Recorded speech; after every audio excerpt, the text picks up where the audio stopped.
And that's what keeps me going, in spite of all the difficulties of practicing medicine today, is those patients who come back and remind you what it was all about.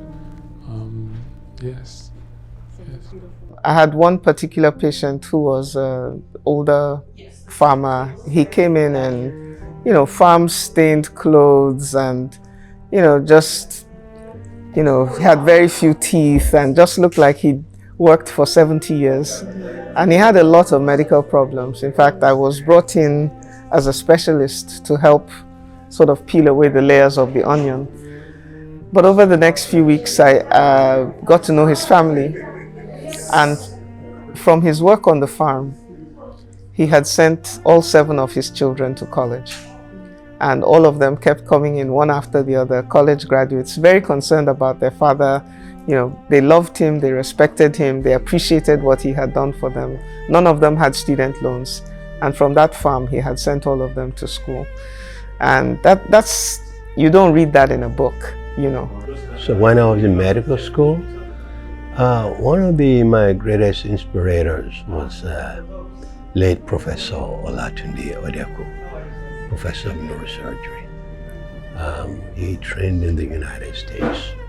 And when he came back to Ibadan, his style of teaching, mentoring, and clinical skills was so outstanding. And that inspired me to come to the United States for postgraduate training as well.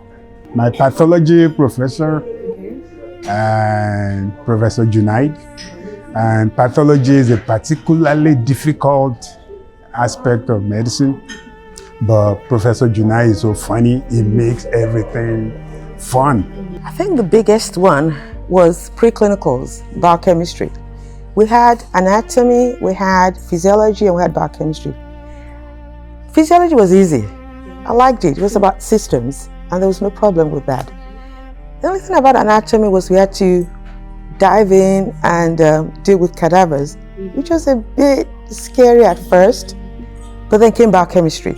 But I studied. I had cycles posted on my wall where I was in the dorms, and I was really lucky. I think they think doctors are gods sometimes.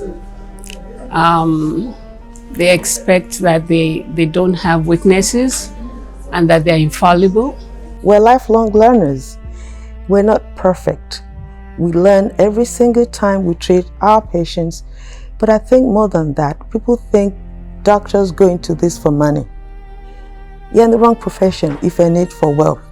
You need to help to heal, show compassion, educate your patients. So it's really more about preventive medicine than curing medicine.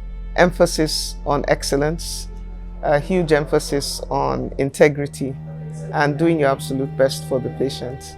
And I think the reason that so many Ibadan graduates are successful is because that lesson was just well learned by everyone.